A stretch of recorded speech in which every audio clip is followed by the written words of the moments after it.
புதுசாக ஒரு கட்சி ஒன்று தொடங்கியிருக்காங்க. கட்சி பேருன்னு அறிவிக்கலை, கட்சி கொடிய அனௌன்ஸ் பண்ணிட்டாங்க. இது அதிமுகவோட இதில் எந்த மாதிரியான தாக்கத்தை ஏற்படுத்தும்?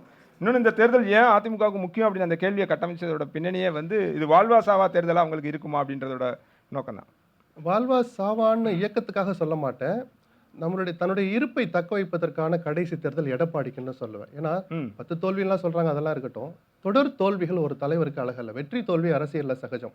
தோல்வி மட்டுமே சகஜம் அல்ல. தொண்டர்கள் சோர்ந்துருவாங்க. சவால்கள் நிறைந்ததா மாறிக்கிட்டு இருக்க அரசியல் களம்.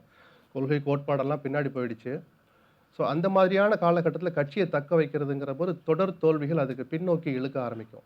முதல்ல தன்னை நிலைநிறுத்திக்கிறது பெரிய சவாலாக எடப்பாடிக்கு. இன்னொரு முறை தோல்வியை தழுவினால் எடப்பாடி அந்த பதவியில் தொடர்வது சந்தேகம். அதிமுக நல்லா இருக்கணும்னு நினைக்கிறோம். அதுக்குள்ள அது அழிஞ்சிடும்லாம் நான் பார்க்கல. ஒரு பின்னடைவு வரும், கடவுள் தான் காப்பாற்றணும். ஏன்னா கடவுள் நம்பிக்கை உள்ளவங்க அதிமுகக்காரவங்க. சசிகலாவுடைய வருகை எந்த அளவுக்கு தவிர 5 ஓட்டுகளா 5000 ஓட்டா 50000 ஓட்டா 5 ஓட்டுனாலும் அது அதிமுகவுக்கு வரப்போகிற ஓட்டு. சசிகலா ஒருவேளை வேட்பாளர்களை நிறுத்தினார். ஆனால் அப்படி ஒரு முடிவை அவர் எடுத்தால் கடந்த 5 ஆண்டுகளாக அவர் பேசிய பேச்சுக்கள், வெளியிட்ட அறிக்கைகளுக்கு நேர் முரண்பாடாக அது இருக்கும். இல்லை, சசிகலா அவங்க சேரணும்னு முயற்சி பண்ணாங்க, அந்த கூட்டணியில் இணைய முடியலை அப்படின்றதெல்லாம் நமக்கு செய்தியெல்லாம் தெரியும். நேற்று நீங்கள் சொன்ன எல்லாத்துக்குமே விளக்கமும் சொல்கிறாங்க. ஏன் இத்தனை நாள் நான் அமைதியாக இருந்தேன், இனிமேல் அமைதியாக இருக்க முடியாது, எனக்கு துரோகம் செஞ்சுட்டாரு, நான் கட்சியும் தொண்டர்களையும் இப்படி விட்டுற முடியாது. அதைத்தான் நான் சொல்ல, அப்படி விட்டுற முடியாது. அம்மாவினுடைய ஆட்சியை நான் அமைப்பேன்னு சொன்னா 30 தொகுதிகளில் 50 தொகுதிகளில் நிறுத்தி எப்படி அம்மாவின் ஆட்சியை நீங்க அமைப்பீங்க? அப்ப யாருக்கோ துணை போறீங்க அல்லது யாருடைய வெற்றியோ நீங்க தடுக்கிறீங்க தான் அர்த்தம் வருதுன்னு நான் சொல்ல. இந்த ஆபத்து இருக்கிறது சசிகலா உணரணும். ஏன்னா சசிகலா அரசியல் தெரியாத சிறுபிள்ளை அல்ல.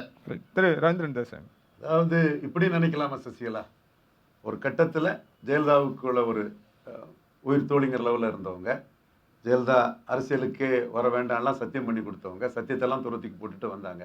அப்போ எல்லாரும் அக்செப்ட் பண்ணிட்டாங்க. இப்பவும் எடப்பாடி தோற்று போவார். தோற்று போகிறத நம்மளும் வேகப்படுத்துவோம். வேகப்படுத்தினா அடுத்தவங்க நம்ம கையில் கட்சி வரணும் கூட அவங்க ஒரு கணக்கு போடலாம். இல்ல, அந்த கணக்குப்படி தான் அவர் கொஞ்சம் யாரோ ஒருத்தருக்கு பதில் சொல்லிக்கிறார். இல்ல இல்ல, அந்த கணக்குல சசிகலா இருந்தாருன்னா என்ன செய்யணும்னா, எனக்கு அந்த இன்புட் அவர் கொடுத்திருப்பாரு.